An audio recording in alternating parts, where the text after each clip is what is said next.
Olá, sou Francisco José Passos Torres, matrícula 2017 9011 524, curso de Engenharia Mecânica, disciplina de Fundição e Soldagem. Vou apresentar o tópico Métodos de Vazamento e Estruturas de Fusão. Esse trabalho é referente à segunda avaliação da disciplina de Fundição e Soldagem do período 2020.1 de forma remota.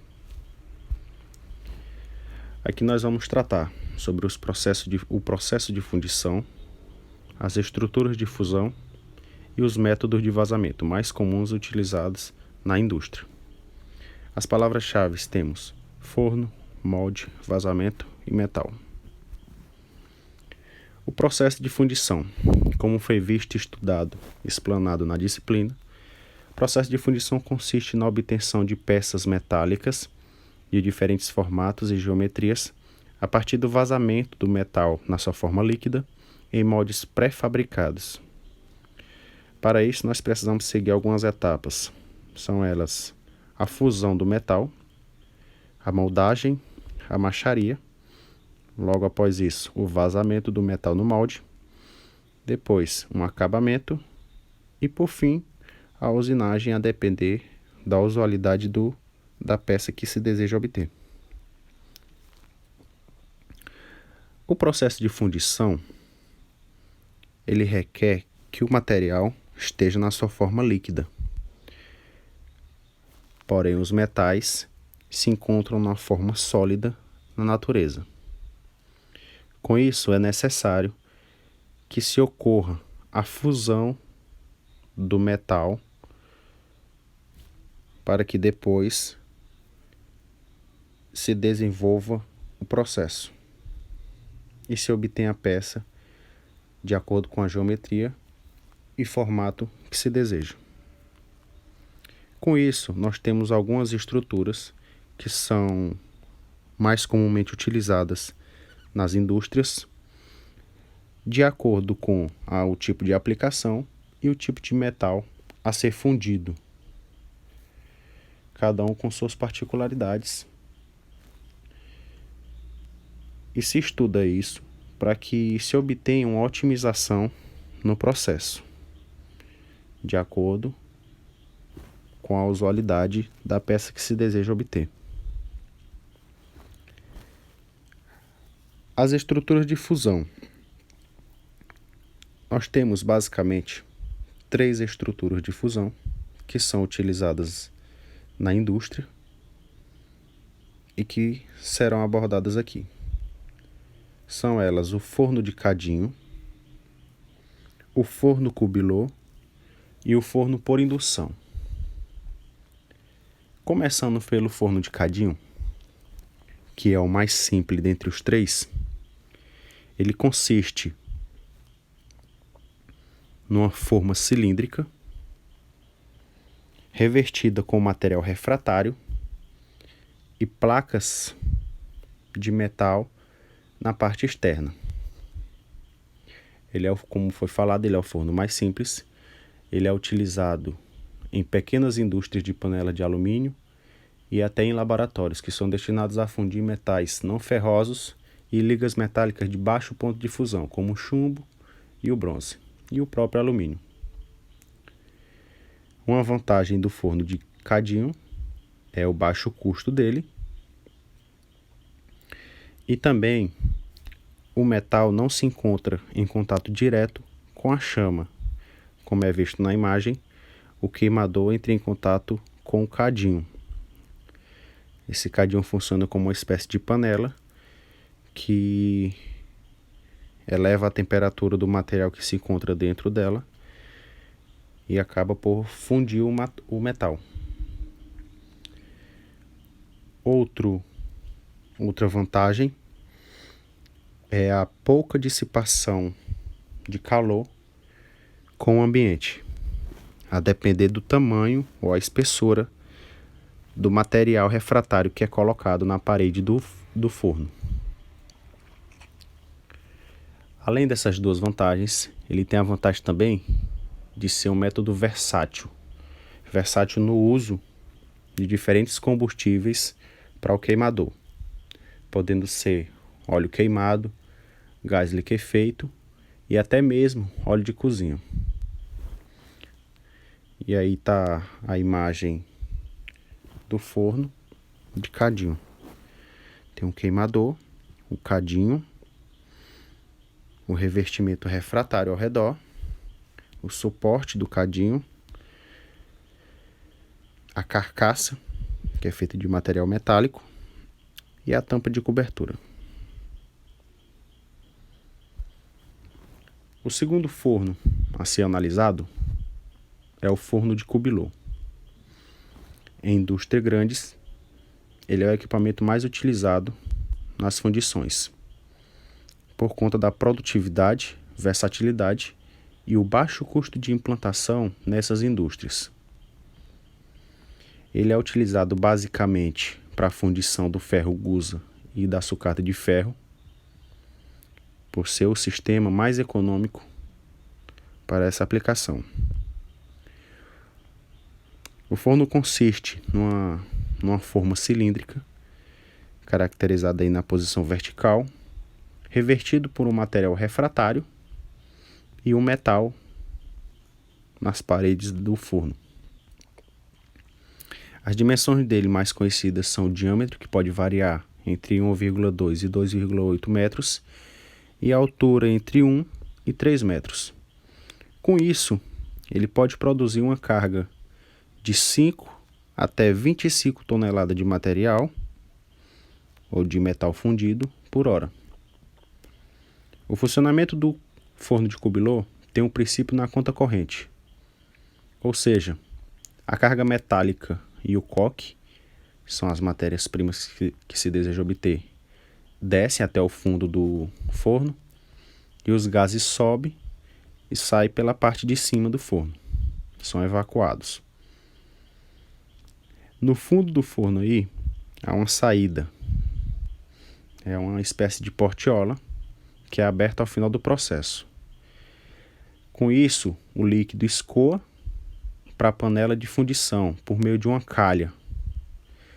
Nessa calha acontece a separação da escória do metal, que contém densidade menor e acaba escorrendo aí ou flutuando sobre a calha.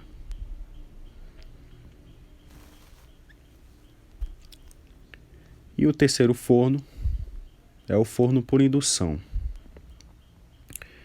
que se baseia o funcionamento do forno de indução baseia-se na indução eletromagnética.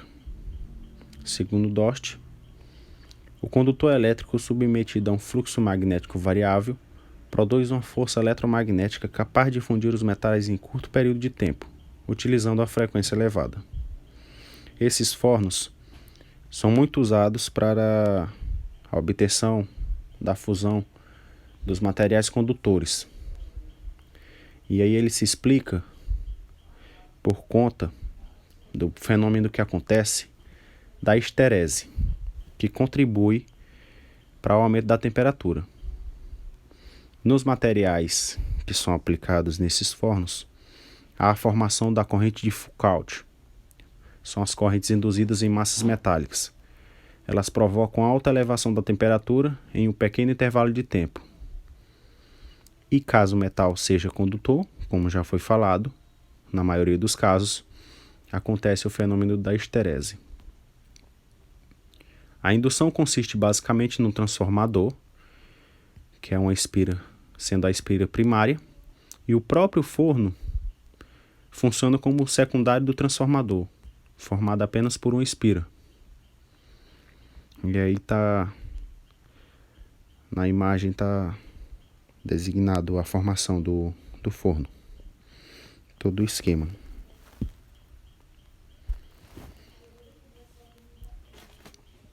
A partir da fundição do ferro, da fusão, melhor dizendo, nós temos a segunda etapa do processo, que é o vazamento do metal nos moldes, para a obtenção da geometria e formato necessário da peça.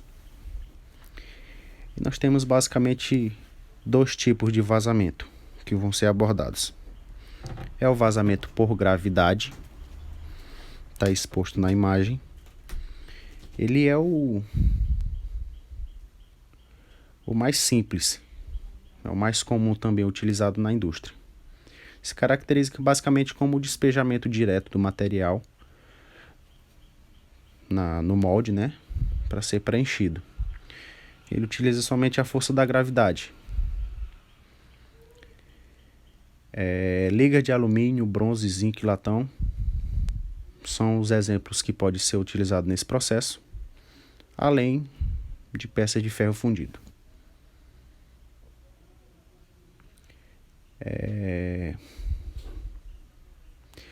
Nós podemos destacar duas variáveis desse processo aí. Pode ser processo estático ou dinâmico, né? Esse processo também pode ser manual, automático ou mecanizado. No que se diz respeito ao processo estático, é o processo direto, o vazamento direto do metal nos canais de alimentação do molde. É feito pelo operador, manualmente, ou até automatizado. Ele é o processo mais simples. Já o processo basculante, que é mais complexo, ele tem a necessidade de uma coquilhadeira automatizada com cilindros hidráulicos que faz um movimento basculante. Inicialmente o metal é despejado numa calha e depois disso a coquilhadeira é inclinada, fazendo o despejamento em etapas do material. Ou seja, o metal é despejado numa calha inicialmente e depois aquele mecanismo basculante com os cilindros hidráulicos faz um movimento para que seja despejado a quantidade exata de material a cada etapa, digamos assim.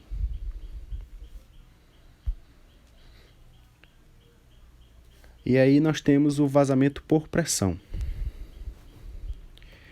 Consiste na disposição do metal por um orifício, não necessariamente precisa ser um canal de alimentação, na parte superior do molde.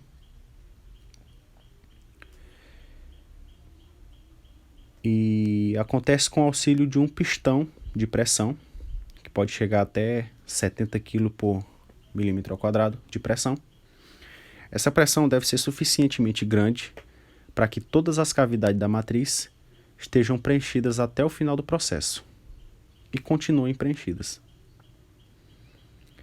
A fundição sob pressão é automatizada e realizada por pistões hidráulicos. E aí também nós podemos dividir elas em duas máquinas. A máquina de câmara quente e a máquina de câmara frio. A máquina de câmara quente, existe um recipiente aquecido que aloca um pistão.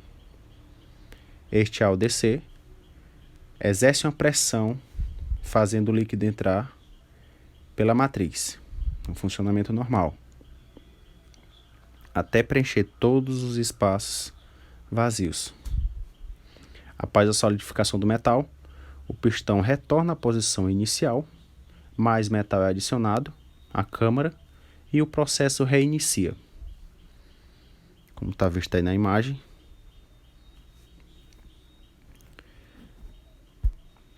Já no processo de câmara fria, o princípio de funcionamento é o mesmo da câmara quente. Tem os pistões que injetam o material no molde. A diferença é que, nesse processo, são usados metais de alto ponto de fusão. Com isso, o reservatório ou forno que contém esse material, ele é uma unidade externa ao sistema, porque pela alta temperatura dele, ele pode vir a afetar, dando problema ao sistema de bombeamento. Essas são as referências utilizadas no trabalho. E muito obrigado pela atenção.